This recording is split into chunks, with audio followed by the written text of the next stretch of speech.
Body Safety Australia acknowledges and pays respects to all traditional custodians and elders of this nation and the continuation of cultural, spiritual and educational practices of Aboriginal and Torres Strait Islander peoples. This podcast was recorded in Naarm on Wurundjeri country of the Kulin Nation, and we acknowledge that sovereignty has never been ceded. Always was, always will be Aboriginal land. Welcome to The Kids Are Okay, your go-to podcast for making the hard chats easy. I'm Deanne Carson. And I'm Lauren French. And today I've got a really fun episode for you. Today we're going to go through the blooper reel. Always a joy, and I think this is perfect for today because Deanne and I are in quite giggly, hilarious mood, so I think this is going to go perfectly. It's almost like we've got the Friday afternoon deliriums going on here. So we wanted to do the blooper reel because so often, we're dealing with these really important subjects. We're dealing with life-changing, what parents and teachers think are life-changing moments where we're talking to children about their bodies and relationships and sex, and we're having the talk. And yet sometimes things go terribly wrong. And some things you can just never prepare for, right, Deanne? Because it's like, no much prep you do, how much, you go over what you're going to say, you anticipate the questions that young people will ask. Sometimes you just have no idea what's in their head and what they're going to throw at you. No, and it comes completely out of left field. I mean, there are things that, we know come up time and time again, like, which animal has the biggest penis in the world? And we go, that's hilarious, because we hear it time and time again. But there are other things you just go, oh, what just happened? The wide eye moment. Yeah. Mm-hmm. And we wanted to do this episode as well because I think for a lot of adults in community, there's this assumption that you have to get the talk right. Like you got one shot at it and you sit down with your young person and you have this conversation, and if it goes, out the window, then that was your only opportunity. Totally. And you become the person who, I blew it. This pivotal moment in my child's life and I blew it. Mm. And I guess what we want to do today is go, no, you didn't. No, you didn't. It happens to, us as professionals. It happens to everyone, and there are so many more opportunities to have these conversations. So for our first blooper, I want to throw to you, Deanne, because you've actually brought in a prop. I have. I love a good prop. And I think the prop that I've brought in, for those of you who can see, is a little tampon, and we do use the teeny tiny tampons because often we're talking to children, 10, 11, 12 years old who look at, a super tampon and go, that goes where? Exactly.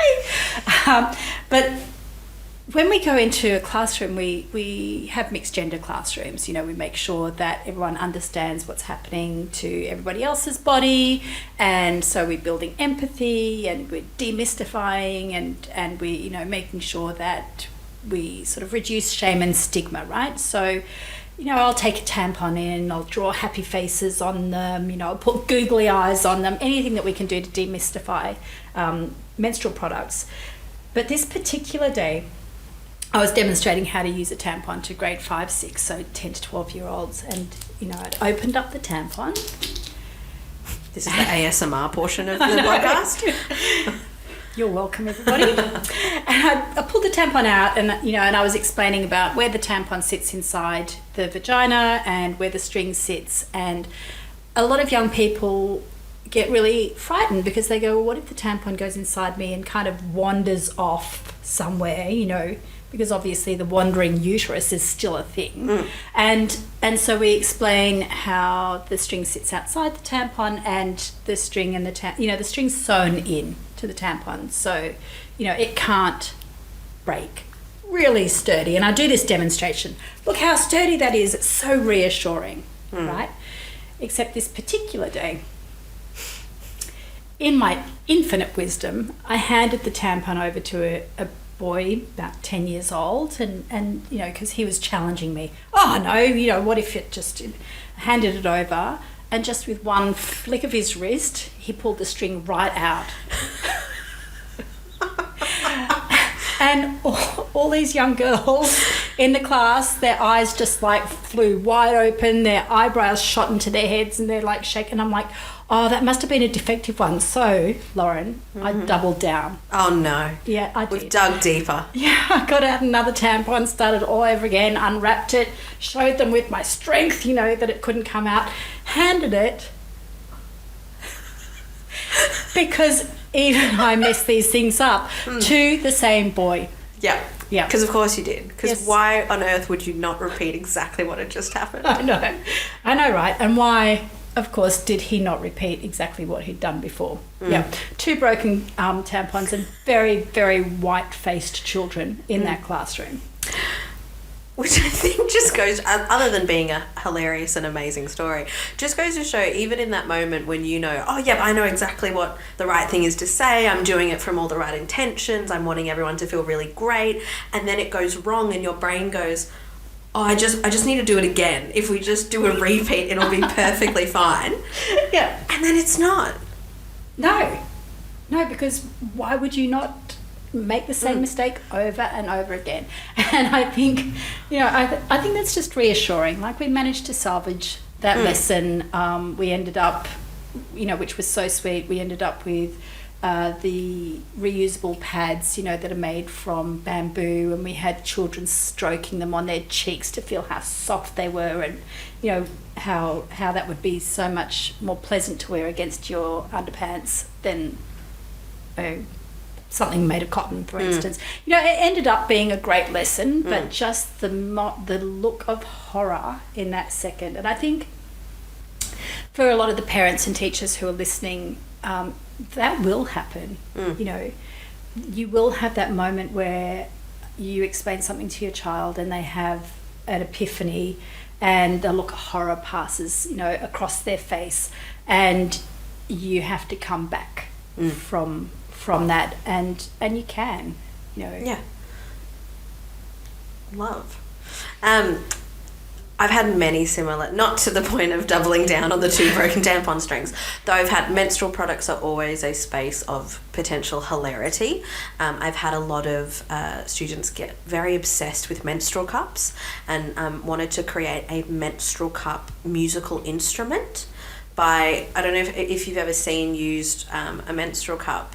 They kind of, when you close them and open them, they make like a little popping sound. Yeah. And so this student was just in the back doing like a full song with the popping menstrual cup, just like popping away, loving the different rhythms. Didn't really want to give the menstrual cup back to me, to be honest. But what I found really funny in, some of my first few sessions where we were talking about conception and fetal development, and what I had done is prepared for what I thought were going to be the big questions and the big conversations. I was ready to talk about miscarriage and abortion and all of this sort of stuff. And then my beautiful class, someone asked the question, or didn't even kind of ask the question, but brought up the story of, but the umbilical cord can get wrapped around, your arm or this sort of thing. And I was like, because I hadn't prepared, but I was like, yeah, like that can happen, yeah, of course. Now I know a little bit about this, and a student went, well, what happens if an umbilical cord is stuck wrapped around your arm? In that moment, because I was in a space of, I'm going to, give information, they've asked questions, I'm going to answer them, my response was, either they'll be able to do a procedure or, do something to help unwrap that umbilical cord, or at times they can't, and what can actually happen is... No. Yeah, I did. The umbilical cord might, stop the blood flow, and that arm might fall off. Now, to be clear, that can happen, but that didn't need to be brought up in this session. Now, I'm sure you can now imagine, I think this was grade 4 as well, so I've got like 39-year-olds all just getting completely obsessed with, so could the umbilical cord be like wrapped around a neck and then you're just a floating head because your body's fallen off, and like how many limbs can you lose, and I trying to rein that back in, which we got to eventually at the end, but it was in that moment, as the words came out of my mouth, as I was speaking it, you realise, there's too much detail. Yeah. And you just watch their eyes go, oh, I've lost them, because now all they're thinking about is these potentially limb-losing umbilical cords that everyone has. Because grade 4, they will take that and run with it. I think the question that we get so often in grade 4 is about conjoined twins. Yes. Right? Mm-hmm. And you know, because you're explaining conception and fetal development, and you're talking about, you know, the cells dividing, and sometimes, you know, cells divide and become identical twins, and they're like, oh, what if they don't? You know, I thought that's called conjoined twins. And then it starts, right? What if they share this, and what if they share that, and what, you know, and what if, and you cannot bring them back from all of the different ways that twins can be joined. Every question. What about shoulders? What about noses? What about hips and feet? And any time you try and put the conversation to, let's talk about something else, they go, but what if I have a conjoined twin and we share the same thoughts, but we don't like each other? And what's really amazing in that, though, is that they've understood what we've been talking about of cell division and all this sort of stuff, which is amazing, but they've just gotten really deep into this one thing, which in your case was limbs being severed by umbilical cords. Yeah, it wasn't a great day. No. It wasn't my brightest moment as an educator. But I'm glad that you were prepared. So it seems like so many of these blooper hilarious moments are coming from the puberty classroom. Absolutely. And it actually just made me think of another time that I was fully composed, but the teacher lost her shit. And can I say that? Yes. Just your reaction. Yeah. And the teacher lost her shit. And what we were doing, we weren't even doing sex and penises and vulvas and any of that sort of stuff. We were talking about emotions, right? And this is a really important topic in puberty class. Like, your hormones are going crazy and you're getting older and you have to learn how to manage strong emotions, and you need a toolkit for that. So the students were going, yeah, you know, I ride my bike, or, you know, I scream underwater. You know, they're going through all of the things that they do to manage strong emotions. And this one child who hadn't said anything the entire class, had just listened carefully and quietly, shot up his hand. And so I was excited. I'm like, oh, you've got something to share. And I called on him. And he goes, yeah. My mum, when she's stressed, she just goes into her bedside table and gets out her vibrator, because she says that vibrators are really, really good for managing stress. I mean, are they wrong? Well, not wrong. Not wrong at all. Like, this kid's mum was absolutely entirely right, but not what I expected. I did not see that coming in a class full of like 11-year-olds. And the classroom teacher just lost it. Like, she just had tears streaming down her face. She couldn't grab a breath. And I'm like, well, there has to be one adult in this room. And somehow that adult has to be me, right? So I like totally straight face going, yes, absolutely. Sometimes people do use vibrator for managing stress. Thank you very much, and let's move on to the next person. Deadpan. Yeah. There's something so incredible about when you have a teacher in the room who is actually losing their mind. I had a similar story, again, a similar age group, you know, puberty class, and in the question box we got asked a question about penises and mouths, and so I had read the question, and before I could even get to any answer or any conversation about oral sex or any of that, a student just, no hand up, just unprompted, blurted, bless them, blurted out, but why would you ever want to put a penis in your mouth? Fair. Now, on its own, completely fine as a question. Yeah. However, at that exact moment, the teacher at the back was eating a carrot. No. Like a full-size carrot. No. And mid-bite, that question started choking on said carrot, and then the lesson had to be paused while we actually waited for that teacher to stop choking, which thankfully by that time everyone had kind of forgotten about the penis in the mouth question. So was it only you who picked up that the teacher was eating a carrot? Or Yes. did the children as well? No, I picked that up. The teacher picked it up. We locked eyes. Teacher lost shit. Teacher starts choking. Class is paused so that the teacher doesn't choke to death while we're talking about penises. I love that. Yeah. I've also had the hilarious instance where I went into a class and it was like a quieter class. Still very engaged, all those sort of things, but not the like rowed, laughy, that sort of a class. And the second lesson I went back and it was a CRT, it was a substitute teacher who was filling in for the lesson, who was great and amazing, really engaged, and then got so excited about the lesson that any time I asked a question, the teacher's hand would shoot up and they'd go, oh, I know this. Yeah, they'd go, well, actually, I know this one. And actually, did you know? Actually, I'd love to, and got so excited. And so then I had to go, that's amazing. But maybe we should hear from the young people as they were just kind of watching their lovely teacher have the most fun time in a sex ed class.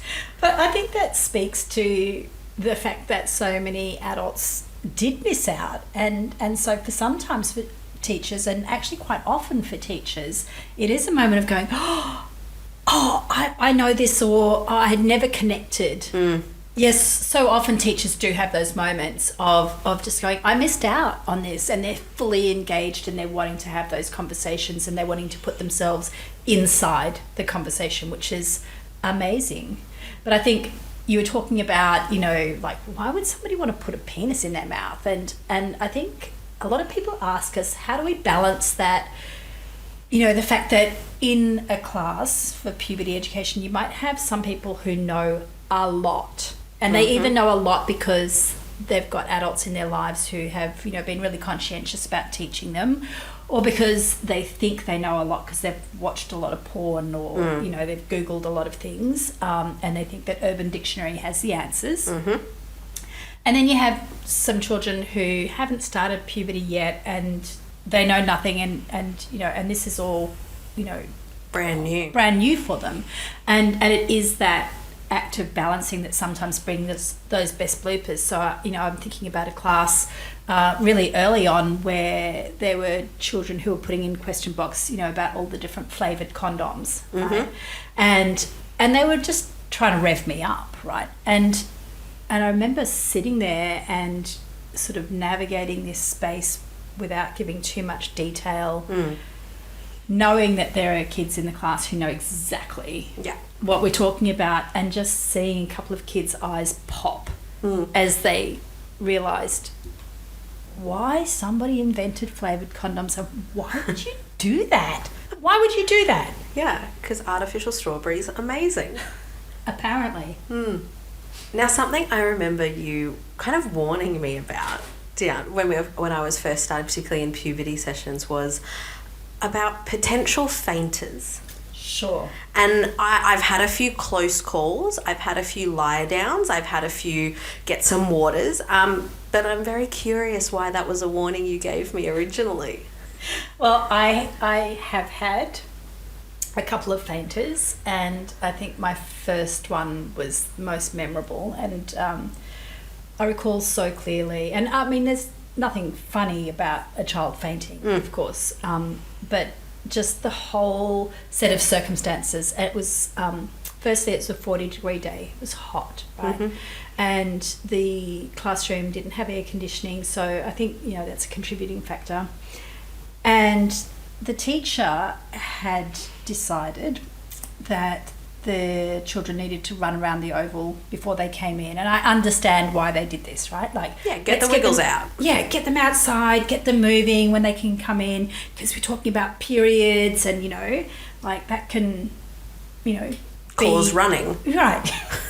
So we'll get that all out of their system and then bring them in, and they'll be settled for the class. And so I'm in the classroom watching these children running around the oval on a 40-degree day, and then come up the stairs to the second floor where we were and settle down, and then I've started talking about periods, and I pulled out a tampon, and this one kid was sitting on the floor, stood up, because obviously they knew that they wanted to leave the room, and just crumpled.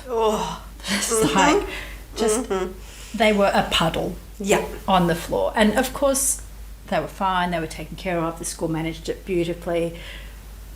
But just in that moment, going, okay, what do I do? Yep. Mm-hmm. In this space? Because that was unexpected.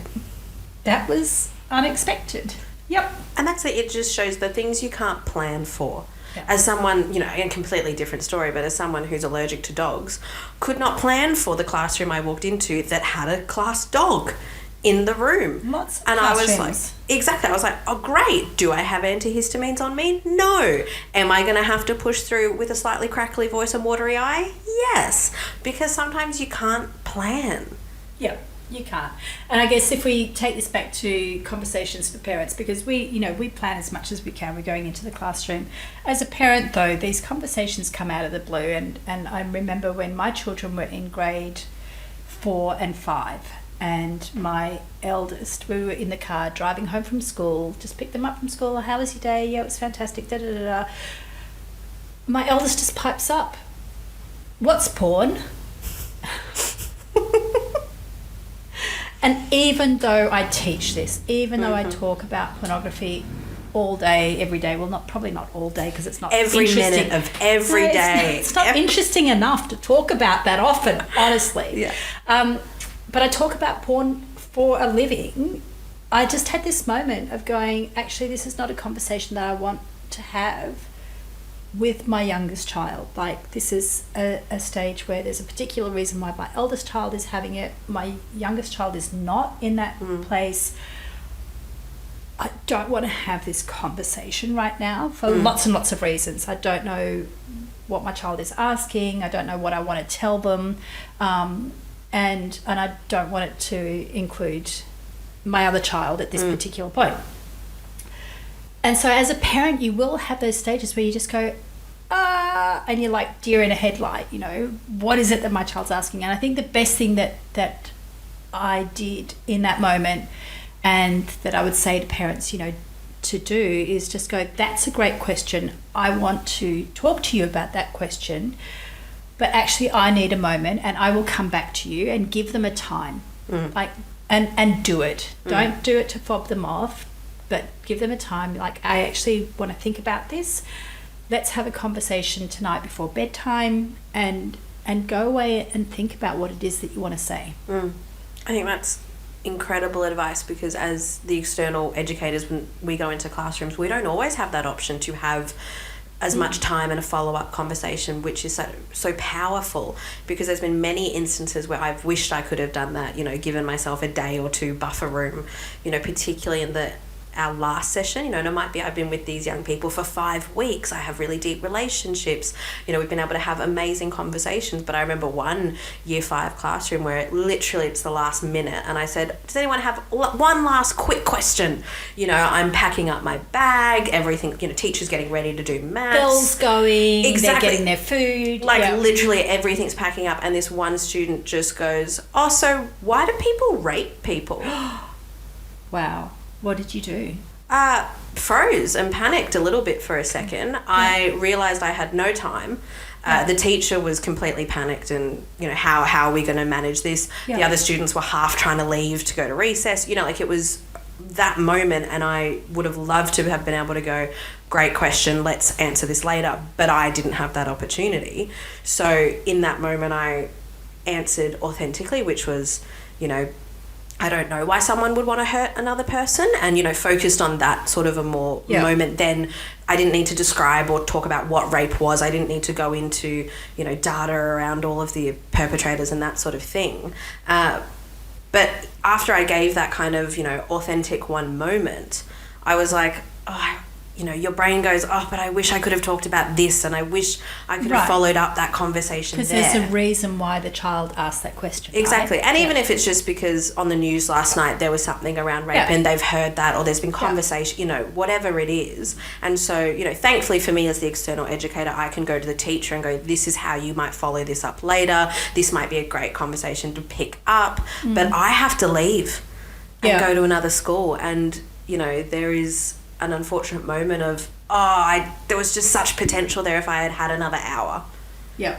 And I think that's probably one of the hardest things about our job because, you know, we are external providers, we come in, but we actually do form relationships with the young people that we work with, and we do, you know, really, you know, we are really interested in their journey and their thoughts and their hilarity. Yeah, so that is, you know, it's really hard to walk away from those moments. Yeah. But as Dan was saying, you know, don't, for the parents and educators, when you have more of that time, don't be afraid to press pause in the moment and to give yourself the time to really work out how you want to tackle a conversation. You know, even if you're not giving them that answer in that moment, you're going to be able to have multiple conversations. Okay, so this week's question box is about how we can help give some tips on how to not get flustered or losing our shit, basically, when we get asked one of those curveball questions. Yeah, great question. I think, you know, when we talk about that so often, particularly when we're talking about young children, like if we're talking about children, preschool, early childhood, and primary school, as a parent, you have to stop and go, what are they actually asking? Like, that's the first thing to do, because as adults, we have all of this information, right? And we just go, oh, there's so much, and we can go and give too much information, like how a baby's made. We can go into all of the fine details of that, and yet without clarification, the child might just be asking something really basic. Yep.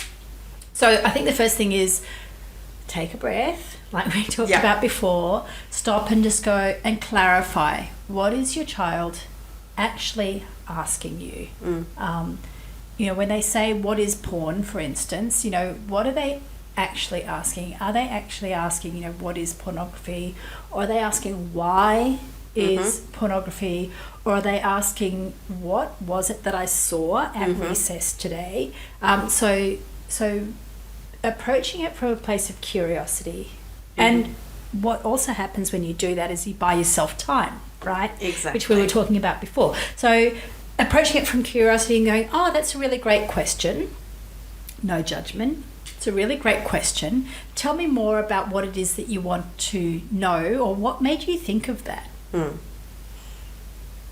Love the clarification. Yeah. I think the other, when you get the clarification, so you get the what, why, when, whatever they're really wanting to know, answer in a sentence. Just one. Yep. I know. Try to give one sentence, because as you said, we often go to the essay length adult amount of information in your brain, which is overwhelming and probably not what they need. So just give them a sentence to see, because you might give them that one sentence and they go, oh, cool, and walk off. Correct. They might do that one sentence and then go, yeah, but what about? And then you learn more anyway, because they're asking for really specifics that helps you know why they're wanting to know this stuff in the first place. Exactly. And so many people ask about, you know, what is age appropriate, and what you've just described is age appropriate, because if you give that one sentence and the child or young person is satisfied, then you've given them all of the information that they need at that age. And then if they're asking more questions, you know, then that is age appropriate for that particular child. I think the next thing that I would say is you have to sit in a place of no judgment. And that can be hard, to not go lean into your values, because we all have values about sex and relationships. But whilst that curiosity from the child is unfolding, we have to sit in a place of no judgment. So if a child asks, you know, what is being gay? The response is it's, you know, when two people of the same sex want to have a romantic, you know, or sexual relationship together.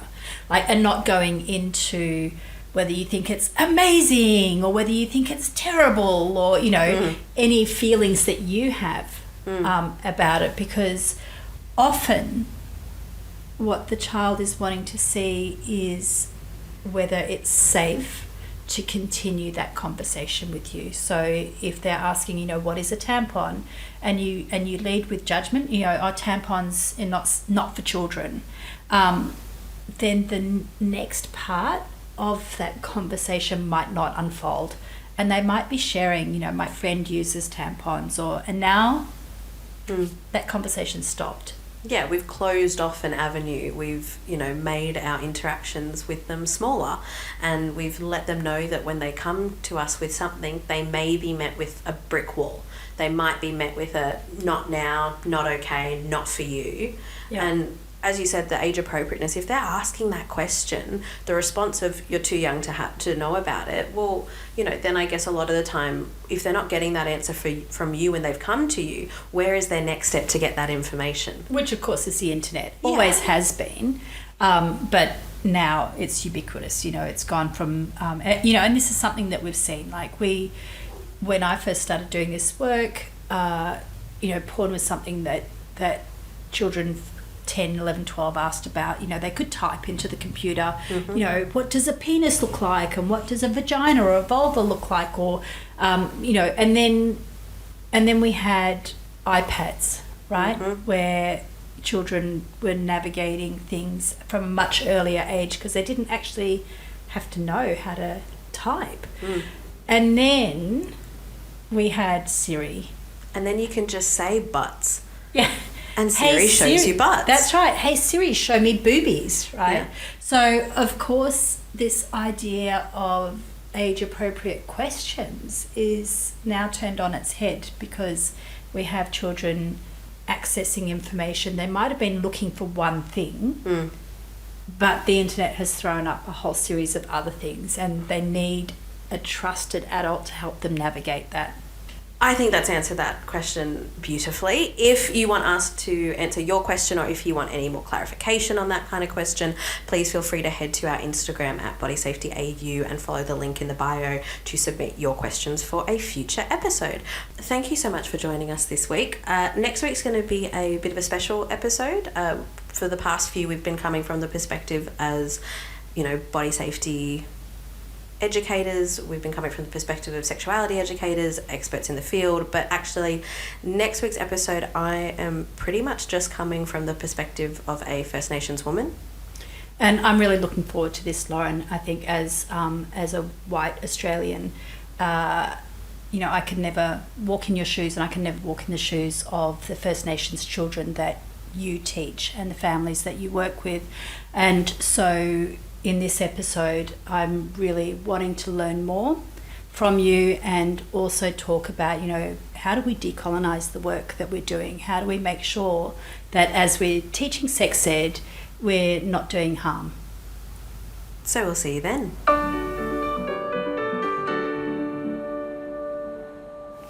Thanks for joining us this week and making space for these hard chats. Thanks to our amazing podcast producer, Jade Jones, and our incredible composer of this music and all music you'll hear, Jade Perry. If you want us to answer your question box questions, head to our Instagram at Body Safety Australia and follow the link in our bio.